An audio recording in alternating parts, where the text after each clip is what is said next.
palabra del Señor para nosotros como iglesia y algunos en particular.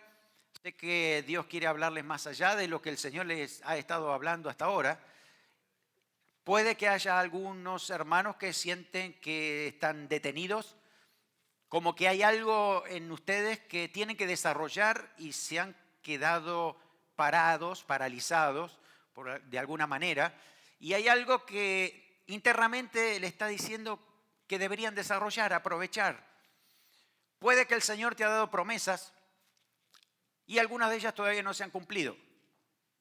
Promesas que tienen que ver con tu servicio, tienen que ver con tu ministerio, tienen que ver con lo que el Señor va a hacer contigo, algún plan de Dios especial, algún proyecto que Dios tenga contigo. Hay una promesa del Señor que todavía no está cumplida.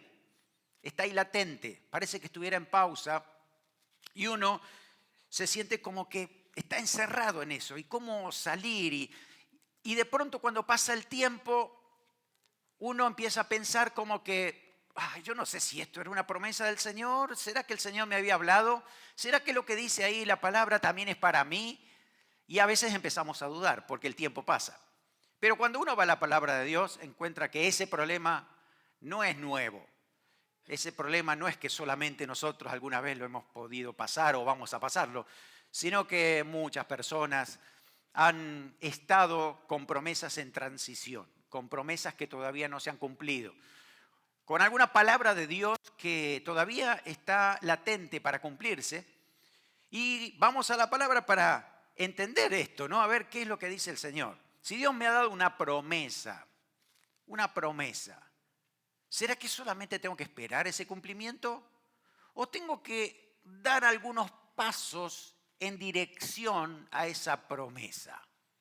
Y vamos a la palabra de Dios y podemos encontrar algunas verdades importantes que descubrir. Vamos a leer el libro de Hechos, Hechos capítulo 11, versículo 25 hasta el 30 podemos leer. Nos vamos a enfocar en el 25, pero vamos a leer todo el pasaje. Y va a hablar acerca de Saulo de Tarso, que lo conocemos que con el tiempo y con su servicio, después se llamó Pablo, el apóstol Pablo. Saulo en hebreo y Pablo en griego. Así que cuando él desarrolla su ministerio más allá de los judíos, utiliza el nombre de Pablo, porque es el nombre que era mejor recibido en todo lo que era el imperio romano más allá de Jerusalén. Este Saulo se había convertido al Señor y si ustedes recuerdan, era perseguidor de la iglesia. Dice que arrasaba con hombres, mujeres, niños, no le importaba nada. Tenía allí su enfoque en tratar de destruir al cristianismo porque para él el judaísmo era lo más importante y además estaba siendo formado por otros líderes religiosos que estaban en contra. De hecho, fueron los mismos que crucificaron a Jesús. Entonces ahora también estaban persiguiendo a los seguidores del Señor Jesucristo. Y su argumento para ellos estaba probado. Inclusive creían que hasta Dios estaba probando esto. Y Saulo pues perseguía a la iglesia del Señor hasta que un día una luz del cielo lo tira abajo y los demás dice que no vieron mucho, pero escucharon la voz o al revés. Y de pronto el Señor le habla, Saulo, Saulo, ¿por qué me persigues? ¿Quién eres, Señor? Dura cosa es dar cosas contra el aguijón. Y el Señor no le dio muchos detalles ahí, pero dijo, entra y yo te voy a decir qué va a pasar. Entonces de pronto ahí aparece un tal Ananías, que fue enviado por el Señor para hablarle. Y entonces ora por él y en ese momento dice que es lleno del Espíritu Santo y hay una misión que tiene que cumplir. Así que en ese sentido, ahora, después de tanto tiempo, porque, a ver, si uno va a la Biblia y va a conversión de Saulo, está unos capítulos más adelante, ¿no? Capítulo 9. ¿Tiene ahí la Biblia? Capítulo 9 comienza la conversión del Saulo. Y capítulo 11, después de la iglesia de Antioquía, aparece esto que vamos a leer. Dice, versículo 25, Después fue Bernabé a Tarso para buscar a Saulo. Y hallándole, le trajo a Antioquía. Y se congregaron allí todo un año con la iglesia y enseñaron a mucha gente. Y a los discípulos se les llamó cristianos por primera vez en Antioquía. Y en aquellos días hubo profetas. Descendieron de Jerusalén a Antioquía y levantándose uno de ellos, llamado Agabo, daba a entender por el Espíritu que vendría una gran hambre en toda la tierra habitada, lo cual sucedió en tiempos de Claudio.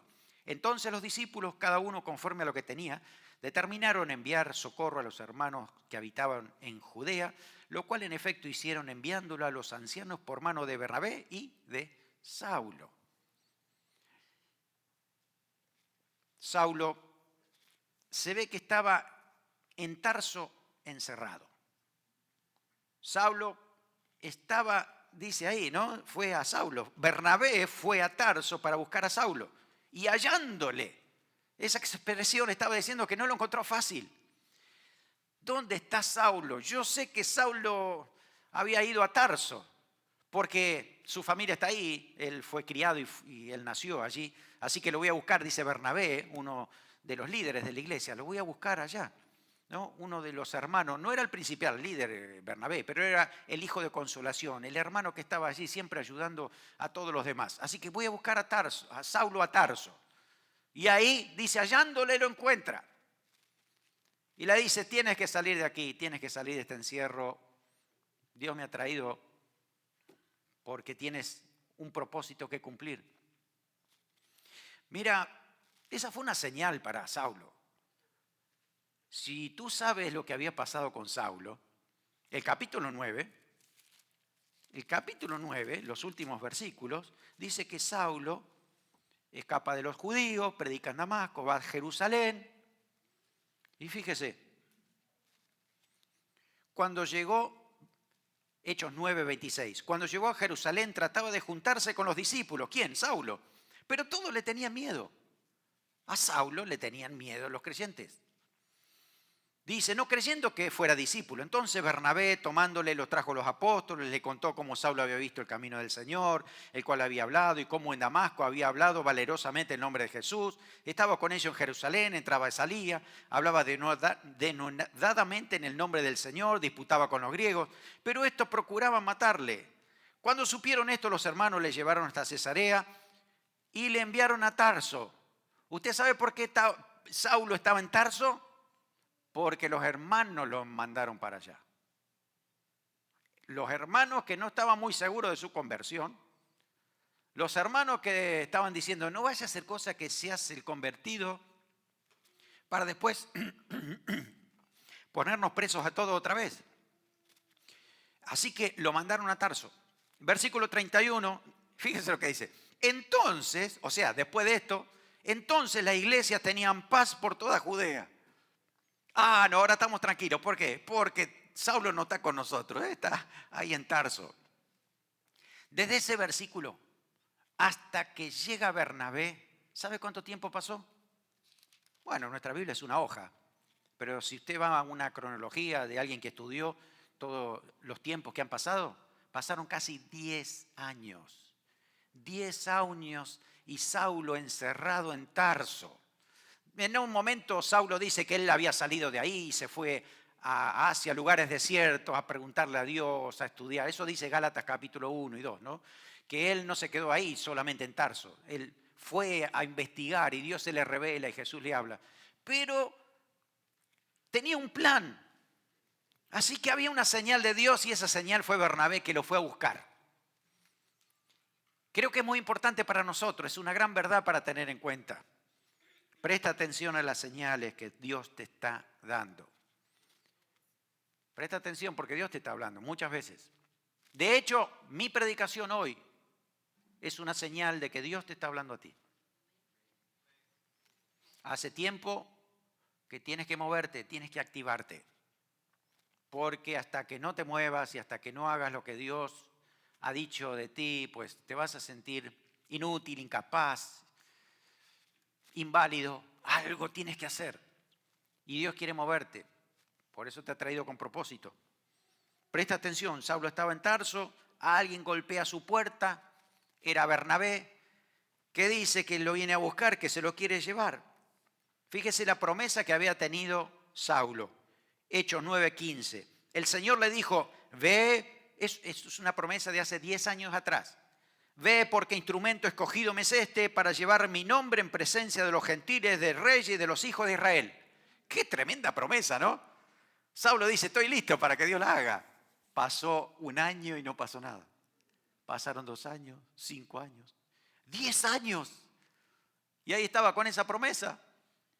¿Será de Dios? ¿No será de Dios? Para mí que se equivocaron. Yo estoy aquí, no sé, no estoy haciendo nada de lo que Dios me dijo. Y estaba esa inquietud dentro suyo, ¿no? Hasta que golpean la puerta y él lo encontró Bernabé. ¿Por qué estaba inactivo Saulo en Tarso? No veía que la iglesia le creyera en todo su testimonio. Escuchó que algunos dicen, no, este no sé si es verdaderamente cristiano, así que se quedó con eso y ahí se quedó en Tarso. Puede que no veía el apoyo de los líderes para servir a Dios. Ni Jacobo, ni Pedro, ni otros le dijeron, venga tú, vas ahora a cumplir este propósito, te vamos a enviar como misionero, No, tampoco. Ninguno de los líderes, ni el pastor le dio importancia a ese llamado. 10 años. Ojo que los pastores a veces nos olvidamos de cosas, pero Dios nunca se olvida. Tercero, no sabía cómo comenzar, qué difícil es empezar solo. ¿Cómo voy a hacer mi ministerio solo? No puedo hacerlo solo. No es que, a mí, bueno, sí, tengo un llamado de Dios, así que voy a ver qué hago. Voy a hacer un emprendimiento. ¿Por qué? Y porque mis amigos de la infancia hoy ya son ministros y tienen sus ministerios y yo no, así que algo tengo que hacer. No, no va por ahí. Saulo sabía que no era así. Necesitaba que Dios interviniera, que pasara algo. Claro, también Saulo estaba lleno de culpa y de remordimiento.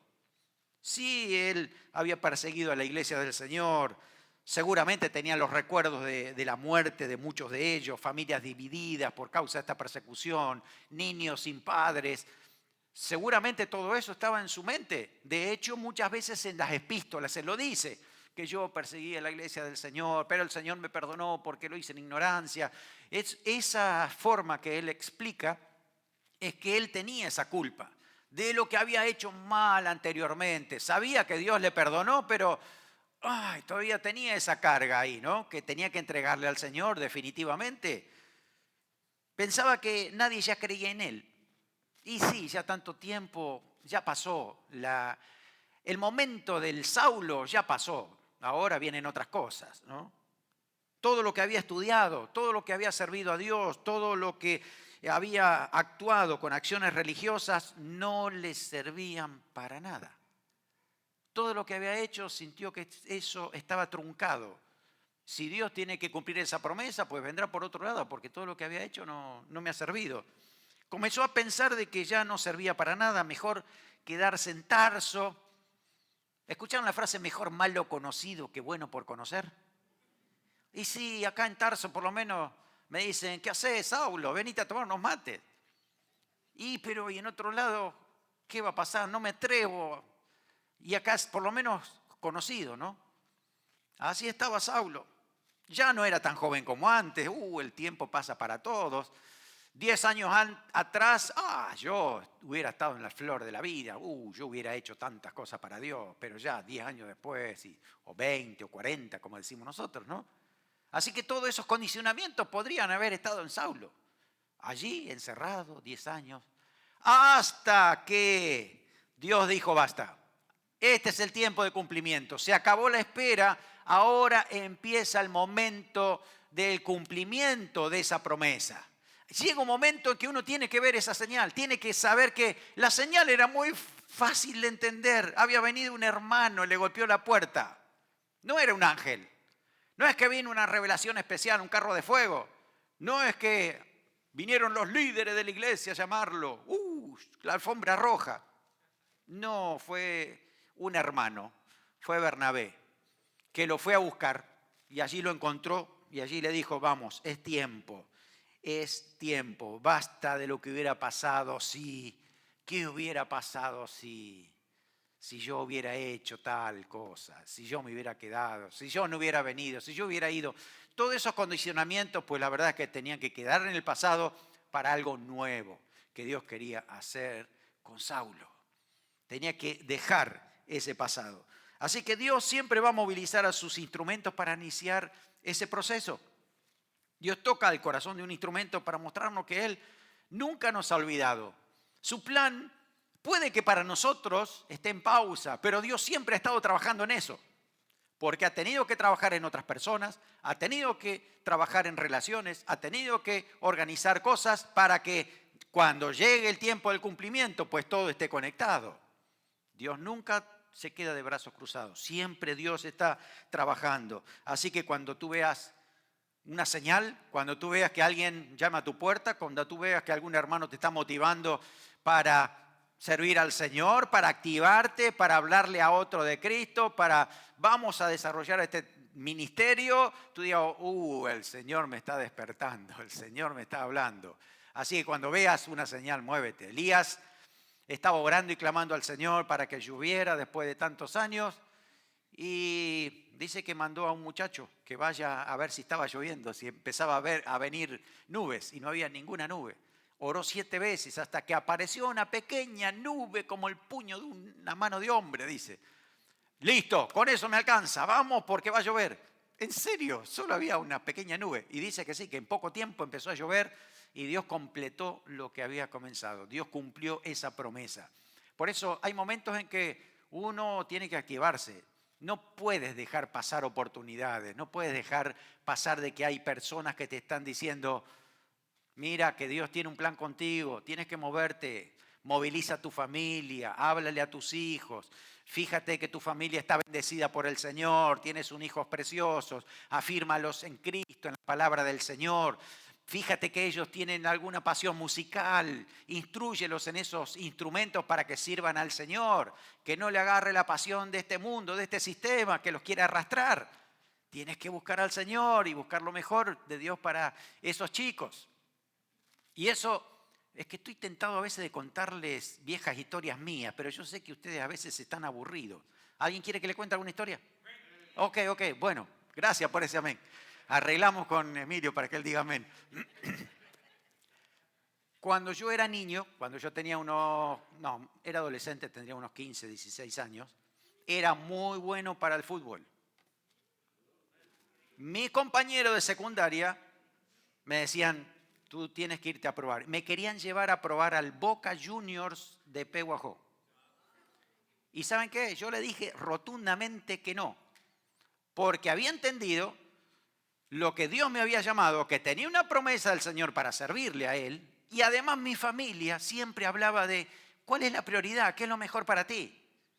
En mi casa nunca se dijo, lo más importante es el deporte. No, nos gusta el deporte, por supuesto, pero lo más importante es servir al Señor. Lo demás es todo totalmente secundario, y eso se tiene que hablar en casa, siempre. Así que cuando recibimos esa palabra de Dios, decimos, no va por ahí, mi vida no va por ahí. Va por lo que Dios quiere hacer. Así que Saulo recibe este llamado a tiempo y él sabía que había una promesa de Dios que tenía que moverse para hacer la voluntad del Señor. Llega justo Saulo, así que llega Bernabé a la vida de Saulo, escucha que el Señor lo está moviendo de alguna manera. Miren, hay muchas cosas que no se dice versículo a versículo. Pero si tú estás leyendo toda la historia de Saulo, te das cuenta de lo que está pasando de fondo. Saulo estaba encerrado, ahí estaba en Tarso, pero alguien fue tocado por Dios, un Bernabé, a hablar con ese hermano. Así que Dios usa a Bernabés. Y los Bernabés a lo mejor no son los grandes líderes de la iglesia, son hermanos dispuestos, hijos de consolación, hermanos que quieren bendecir a Dios, que les sirven, que se movilizan, que saben que pueden ser la mano de Dios cuando lo necesita un hermano. Y ahí estaba. Así que cuando veas la señal, muévete también. Segundo lugar, da el primer paso en dirección a la promesa. Si Dios te está movilizando, haz algo por eso. Muévete, da un paso a la vez. Lo que tenía que hacer Saulo, lo primero, es algo que a lo mejor no nos gusta a nosotros porque decimos, una vez que ya el Señor me despertó, ok, listo, ya empiezo, ya estoy. deme lo que sea, no sé, quiero ser pastor de la iglesia más grande que hay en Massachusetts. Ahí estoy. Y el Señor, ¿sabe lo que hizo con Saulo? No, mira, vamos al versículo 26.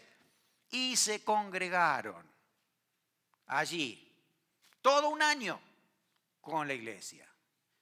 Fíjense qué importante que es congregarse en una iglesia. Un año, por lo menos, un año entero, continuamente, congregándose en la iglesia por diversos motivos. ¿Por qué es tan importante congregarse, compartir en el cuerpo de Cristo? Miren, el servicio resulta de manera natural en una persona que está totalmente integrada al cuerpo de Cristo. ¿Lo tienen? ¿Sí? El servicio es el resultado natural de una persona totalmente integrada en el cuerpo de Cristo y que está dispuesto y quiere servir y quiere hacer lo que el Señor tiene allí en su mano. ¿Por qué congregarse? Porque en primer lugar, al congregarnos nosotros vemos la necesidad de interdependencia. No podemos solos. Necesitamos aprender que estamos juntos trabajando. Nadie hace solo la obra de Dios. Todos juntos tenemos que hacer la obra de Dios. Por eso somos cuerpo, por eso somos iglesia, por eso nos necesitamos. Y hay capítulos enteros de la Biblia que habla de este tema. Ahí tienen 1 Corintios, capítulo 12, la semejanza del cuerpo, y dice que necesitamos entender que no estamos solos. Uno puede ser una mano, otro puede ser un pie, pero todos estamos unidos a un cuerpo para cumplir diferentes propósitos. Al congregarnos, conocemos a las personas y ellos nos conocen. El conocernos es sumamente importante. Nosotros no somos una iglesia que es simplemente para ir como si fuera al shopping o a un cine, ¿no? Donde uno va, se sienta, mira, a ver qué corbata trajo el pastor hoy. Sí, está bien, bueno, ok. Seguramente la esposa le dio esa corbata porque el pastor creo que hubiera agarrado de otro color. Y nos vamos a casa. Eso no es propósito, eso no es estar en la iglesia de Cristo.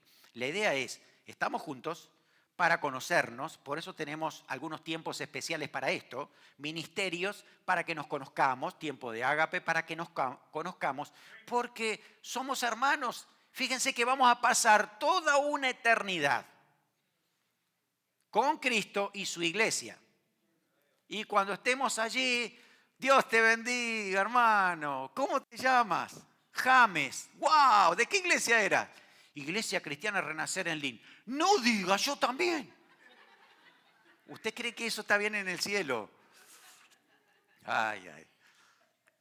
Es necesario conocernos y decir, somos parte de la iglesia de Cristo, somos la iglesia cristiana Renacer que Dios estableció en este lugar para conocernos, para saber que nos necesitamos mutuamente. Al congregarnos vemos el multiforme amor de Dios en todos. A veces creemos que Dios tiene que amar de una determinada manera. Y así como me ama a mí, tiene que amar al prójimo. Y cuando estamos en la iglesia nos damos cuenta que no, que Dios ama de una manera tan diversa, ¿no? Y a veces me ama a mí de una manera, pero a otro hermano lo ama de otra. Y yo tengo que respetar eso. Porque el amor de Dios es de manera personal, volcado en cada uno. Y Dios trata a una persona de una manera y a otro de otra. Yo necesito aprender eso. Porque la iglesia no es como yo la veo, sino la iglesia es la suma de tantos hermanos en Cristo que son tratados por el Espíritu Santo de diferente forma, que se relacionan de diferente forma, tal vez hasta oran de diferente forma, tal vez ayunan de diferente forma.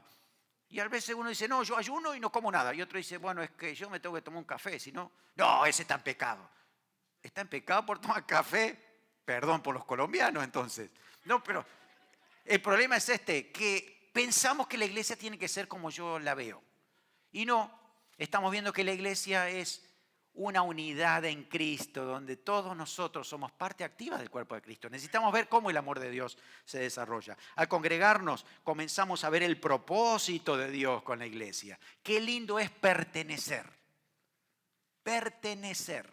Soy parte de la Iglesia Cristiana Renacer. Me congrego ahí porque es donde Dios me edifica, donde tengo hermanos que nos amamos mutuamente y crecemos juntos. Al congregarnos empezamos a descubrir nuestros dones. Nadie puede decir que tiene un don si no lo pone en práctica.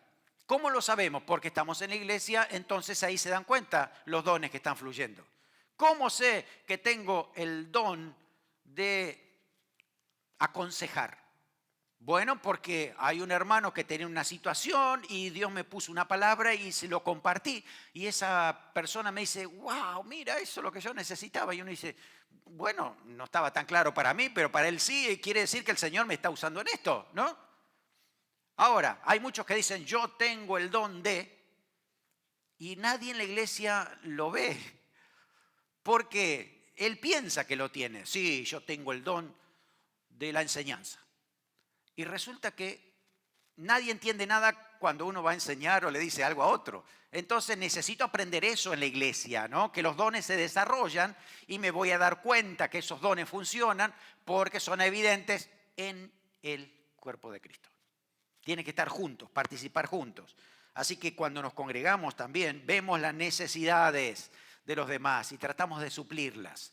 También otros ven nuestras necesidades. Si somos sinceros y abiertos, y en nuestras necesidades, también otros pueden suplir nuestras necesidades. Tenemos que estar dispuestos para suplir necesidades y que otros puedan suplir nuestras necesidades.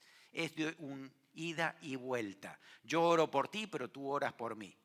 Te bendigo, pero tú me bendices. Así funcionamos dentro del cuerpo de Cristo.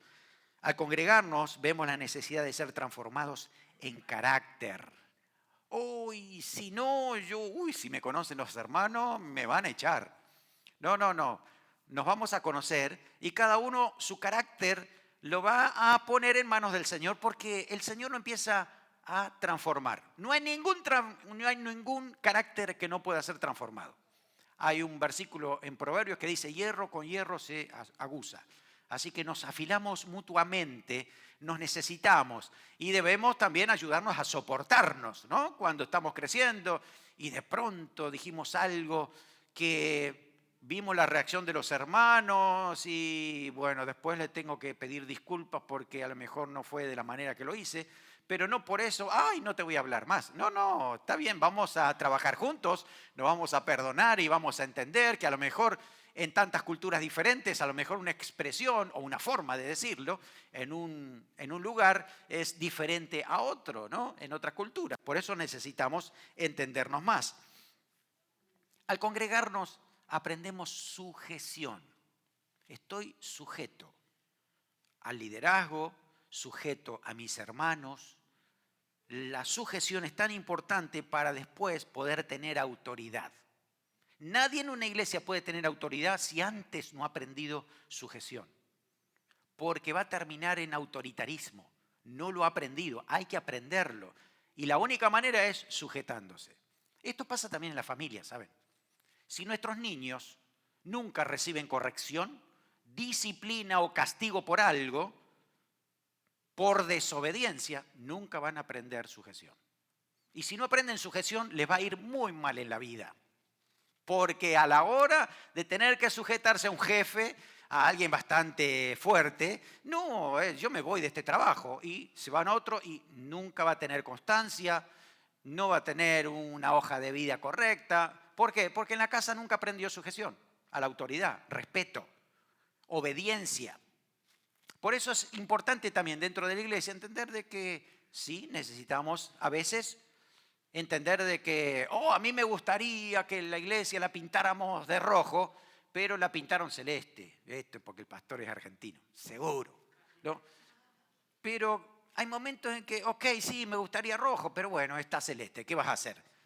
Hay que aprender a sujetar a veces algunos deseos que tenemos y aprender a entender de que hay cosas que son más importantes por ahí, ¿no? De lo que estoy pensando. Por eso hace la comunión, el congregarnos, el entender para después bendecir a otro. Lo tengo que conocer primero y tengo que saber cómo lo puedo bendecir, de qué forma lo puedo bendecir. Por eso, al congregarnos, aprendo esto.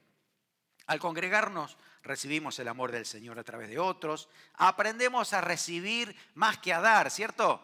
Hay hermanos que están aprendiendo a recibir más que a dar, ¿no? Porque a veces estamos muy propensos a que tenemos que dar, pero también en la iglesia uno recibe bendición de Dios de muchas maneras y también eso nos ayuda a crecer. Al congregarnos vemos de manera global la misión de la iglesia.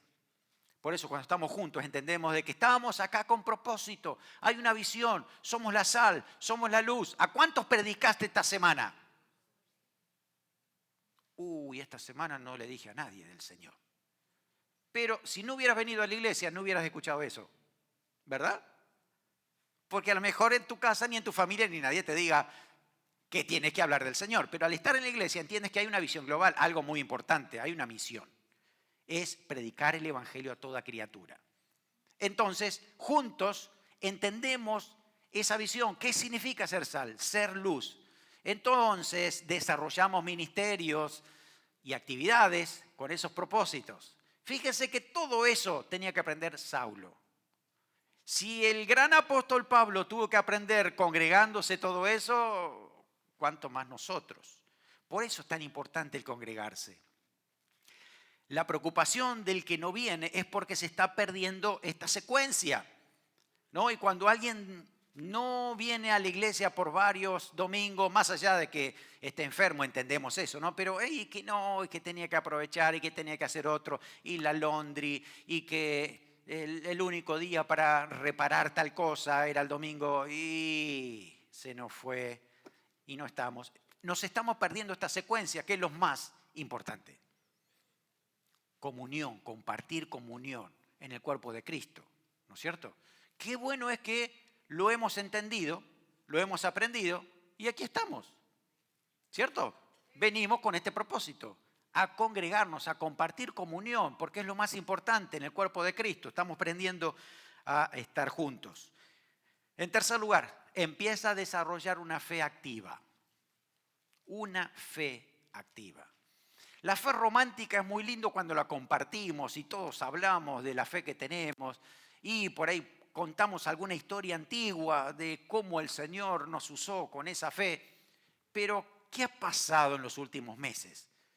¿Qué decisiones has tomado por fe entendiendo que Dios te respalda con su palabra en lo que vas a hacer?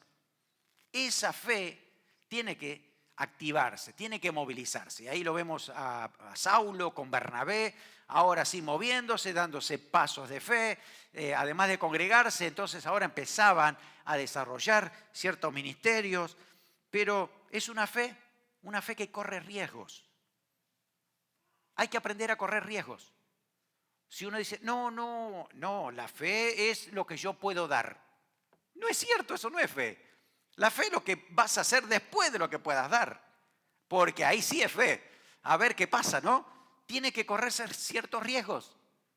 Y puede que el riesgo a lo mejor sea bastante grande. Puede ser tu vida entera. Puede ser relaciones.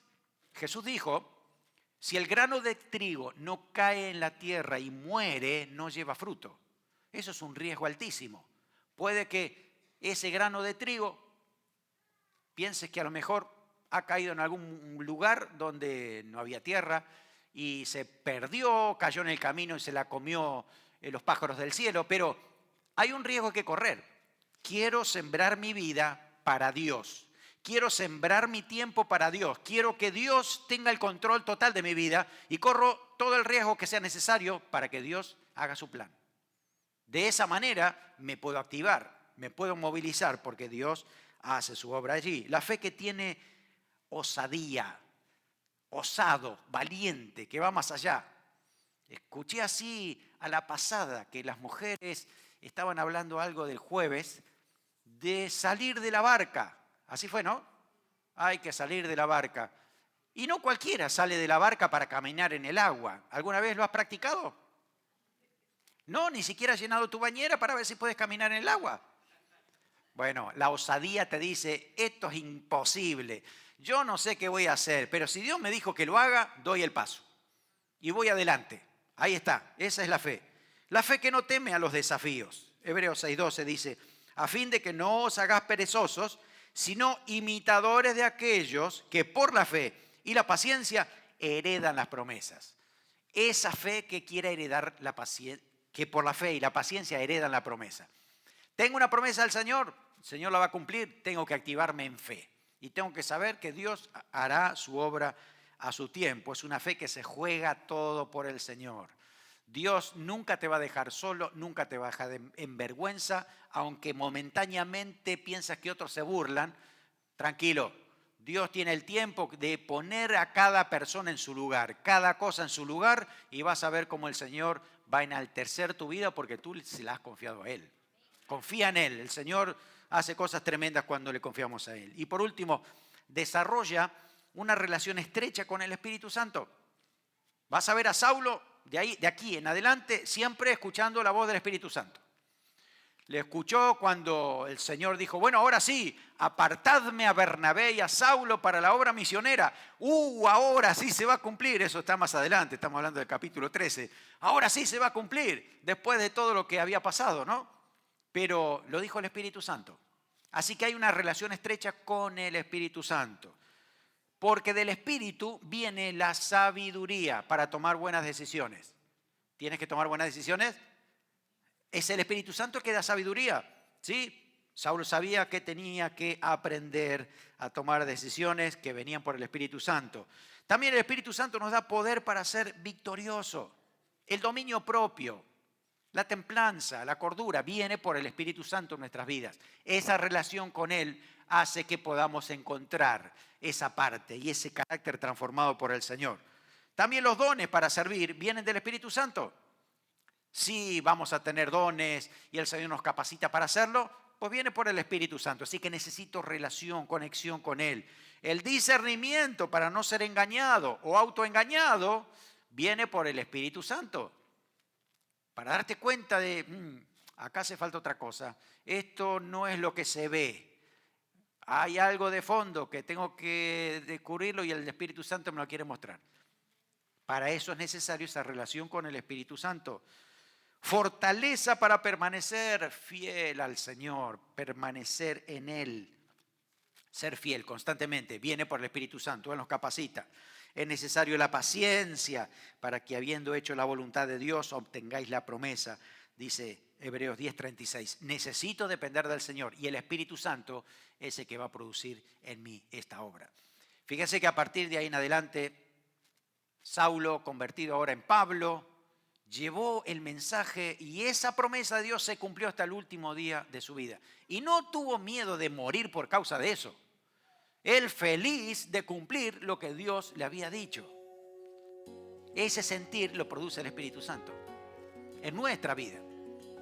Por eso el Señor nos quiere movilizar. El Señor quiere que nosotros nos sintamos útiles en el cuerpo de Cristo. Por eso es tan importante esto de congregarnos, de entender lo que Dios quiere hacer, de que te está movilizando el Señor para que sirvas al Señor, para que le des lo mejor a Dios. No malgastes tu tiempo en otras cosas cuando lo más importante es servir al Señor. Yo y mi casa serviremos al Señor. Es la primera declaración de Josué y la creemos porque hacia allí nos tenemos que dirigir. Creo que el Señor te está despertando, te está hablando. Hay muchas cosas que en ti tienen que recuperarse, hay cosas que tienen que entenderse mejor en el contexto de la iglesia y tienes que entender que el Señor te quiere usar. Dios siempre cumple sus promesas.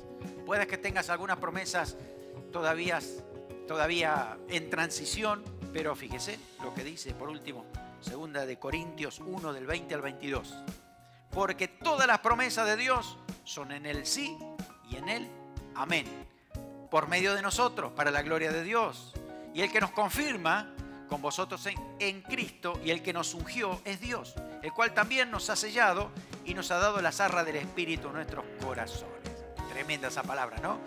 El Señor nos unge, el Señor nos capacita, dice así, ¿no? Y que nos da dirección y sobre todo recordar que las promesas del Señor son en el sí, en el amén. Se van a cumplir. En el tiempo que Dios tiene, se va a cumplir. A veces el tiempo, nosotros lo estiramos porque no queremos que sea en este momento. Y el tiempo pasa y el Señor te está diciendo, te estás perdiendo lo que significa servicio. Te estás perdiendo lo que significa honrarme. Que seas un instrumento para bendecir a otros.